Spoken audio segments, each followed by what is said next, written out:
Red Rocker Sammy Hagar here with yet another AXS Rock and Roll road trip. And on this road trip, we are at Ground Zero, the entertainment capital of the world, ladies and gentlemen. We are in the new Las Vegas. This is Las Vegas because it's all about music. It's all about residency, entertainment, great restaurants like the Cabo Wabo Cantina. I know the owner. You'll be driving down this strip and you look up and you'll see big signs say Britney Spears, Celine Dion over here, Kiss is over here, Elton John's over here, Santana's over here. I mean, it's crazy. All the biggest names in music are right here doing residencies. There's some friends of mine doing a residency, and we're gonna go cruise the strip with my buddy Don Felder. We're gonna talk about some things. We're gonna go talk to Styx. But right now, let's go talk to a real Vegas icon.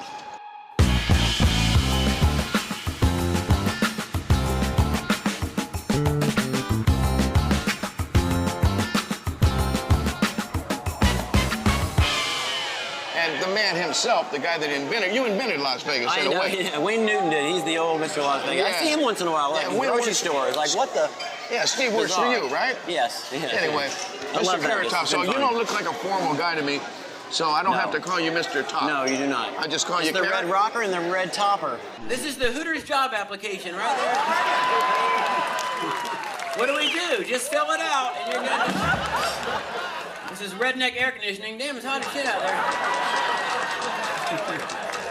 I know, the whole show is stupid as shit. This is what I come up with. Where do you get these ideas? Because it's wacky shit. So, I mean, like, yeah, every day. How do they come to you? Like, are you sleeping, you having sex, sitting on the toilet? And honestly, just like a song probably. You're driving the car, you're like, ooh, there's a good idea. And then you go and you kind of think of it and write it out and make it or make it. Some jokes, there's no props. Some jokes have props, you know? So it's an evolution of a little mixture of everything. Have you ever, this is a real one. Yeah. Have you ever really, like, bombed? I mean, like people out there it's going. Happening right now. Yeah, no. Okay, now these are quickies now. I gotta have, this is how we're gonna find out. I'm known for these. Here's how we find out.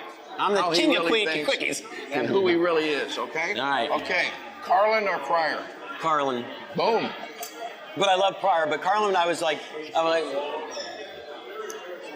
you ever notice someone going slow driving slow as an idiot, and anyone going fast as a maniac? Look at this idiot! Look at this maniac! Let's see, it's a tough one. Okay, how about Dangerfield or Rickles? Rickles. I was in a movie with Rickles, and he couldn't have been, again, talk about nice people, he couldn't have been nicer. And once he gets past that first minute where he's slapping you around, and I mean, literally like, what's the top, what's the pure top, idiot! And then he's like, how you doing, kid? But it's what's pissing me off is these are supposed to be hard questions. Oh, I know, I'm like, nailing them. I'm You're like, bam, okay. You're not fucking with it. This is my first rodeo, bitch. I got this. This is a tough one because I know you're a Stooges guy, right? Yeah. Okay, I know about this. Curly or Shemp? Oh, yeah. Oh, huh? Yeah, well, Curly, you know, I almost read for that movie. I know. And I didn't, and naturally didn't get it, because if I did, I wouldn't be here right now. I'd be like, I'm not, send me who? I don't have time for this show. The most rock star of all comedians, Mr. Carrot Top in hell. I'm gonna go see him. I'm gonna go down and watch his show, and I'm gonna steal some shit. I'm going too. You stole enough stuff from me. It's time that I steal something from you. Thank you, Rock and buddy. roll legend. Okay, stick around. When we come back, I'm gonna take a cruise with my old friend, Don Felder. We're here in Las Vegas at the Venetian with my newfound old buddy, Mr. Don Felder. Don, how are you? Brother? Good. So, you guys are doing a residency here, right? Yeah, we're doing a thing with Styx here. We just kind of been friends and worked together for years, and decided to do that in the showroom here. It's a beautiful showroom and such a rocking show. The music just blends together between Eagles hits and Styx hits. The guys are some of the nicest guys and best singers in the business, so we're just having a blast. Yeah, the hit list on this show is pretty strong, Yeah, I would say. 2 hours of hits. Don, let's take a drive. Let's go. Look at this thing. Ay, ay, ay. Boy, what a pimped out ride. Oh, Lord have mercy. See you guys later. Bye. Bye. Oh, look at you. You knew what you were doing here. You must have a residency here or something. Yeah, so we're going to go out here to the Broadway, the main drag, and make a left. God, this thing is such a boat. Man, it's a boat. So when you're playing here, so what do? You walk around town in the morning, you get to look around, Yeah. I mean, the whole thing is, you know, it's really convenient to have your suite upstairs, go down to a sound check, go back up to your suite, go down to a show, go back upstairs. But then you want to get out of the hotel lounge. You know why Elvis went crazy being locked in the hotel room. There's a new thing over there that's opened it up. What's it called? It's a new bar called... called the Cabo Wabo? Yeah, it's called the Cabo Wabo. Yeah, I went there and had some fabulous tequila. Oh, Lord. I gotta say, that was so brilliant, that whole thing that you did. It's Marketing still that going, whole man. Cabo Wabo and the tequila brand and everything. You and Buffett, like, must be thinking along the same line. Not Warren Buffett, Jimmy Buffett. Okay, so why can't the Eagles have a reunion? See, I'm a businessman now. Now my wallet's talking. It seems like it's inevitable. Do you think ever? You know, Don Henley has said there is no Eagles without Glenn Frey. And I have to kind of respect that he really seriously feels that way. But the people, this is about the people, you know. I got it. It's like everybody's capable. It could still be a great band. It could still play those great songs for everyone. Yeah, I'd love to do it. I just love playing with those guys. We made great music together. And it seemed like it'd be so easy as as an adult. Yeah. You know. Yeah. Yeah, I don't think there's any you know, hard feelings there or anything left on my part. I let go of that 15 years ago when I wrote my book. I just went, okay, I'm not going to carry this with me. You know, I'll reach out numerous times, which I have to everybody in the band, including When you Glenn. were in the band, it was the best version of the band. I mean, not because I'm prejudiced or anything, because I'm sitting there with you. I mean, that was the best music. That was the best times. Those are the best live shows, the best musicianship. Yeah. It was like really, Yeah. man, I mean, it's always been a great band. Yeah. You know? But, man, you know, your era was, who's going to argue with that? And Felder are doing, hey, yo, what's up, baby? Yeah, what's up, baby? Hey.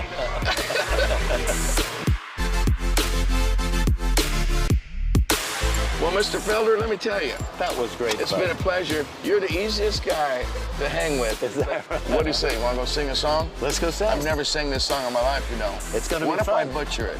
Well, then we can overdub it until we get it right. Boom! When we come back, I'm going to sit down with Tommy Shaw and Jay Wyatt from Styx.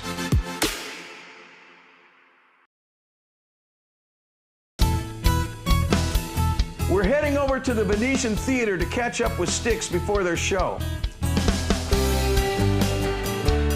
If anyone knows anything about life on the road, it's these guys.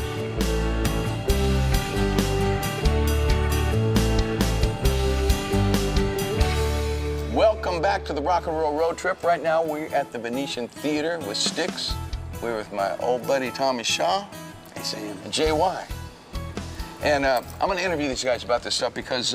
Vegas, baby. Yeah, we're in Vegas. This is Vegas, man. And so, like, when we were first starting in this business, wasn't Vegas like a poison word? Wasn't it like, you don't play Vegas until you're over and all that now? It was. The first time we played here, it was the Aladdin Theater. And 77.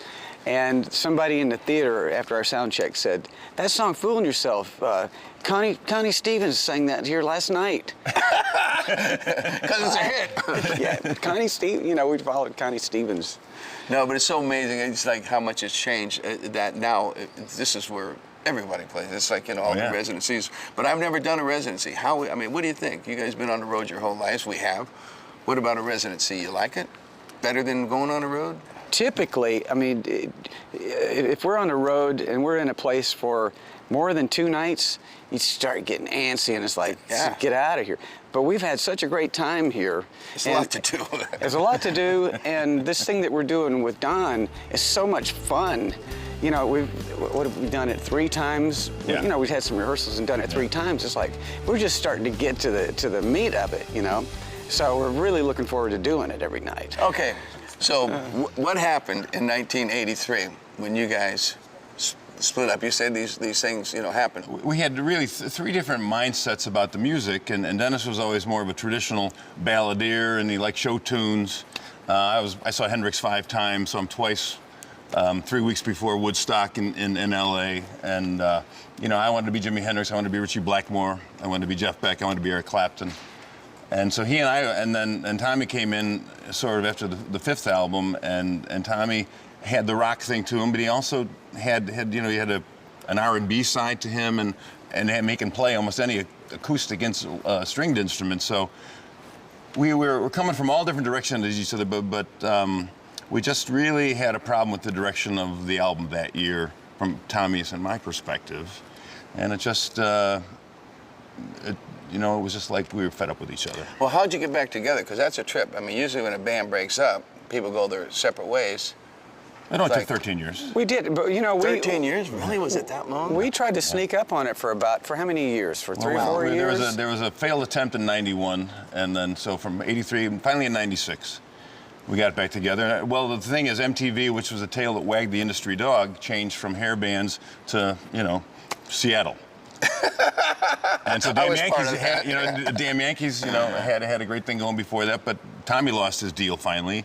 Dennis lost his deal. I mean, I made solo records, but I financed them myself, and we were putting out a new greatest hits album, and Lady was our first big hit, but A&M didn't own the master, which they owned everything else, and so we re-recorded it, and we need Tommy to sing the high part, so I called him up and said, hey man, come on back and sing the high part, and he was... And JY and I had really mended fences. JY came and sang. I was in London doing a solo album. He came over and sang on it. That's a background. So you guys we were friendship. Cool. Hearing me and JY singing together, it was like, man, that sounds good. Yeah, it does. Yeah. So it does. that kind of eased the way into saying, okay, let's go try this out. I mean, that's, to me, your fans are the only thing that's important. To try to enlarge that fan base at this stage in your life, man, and keep those people happy, and you'll be able to do this as long as you live. And that's a very intelligent man once told me that.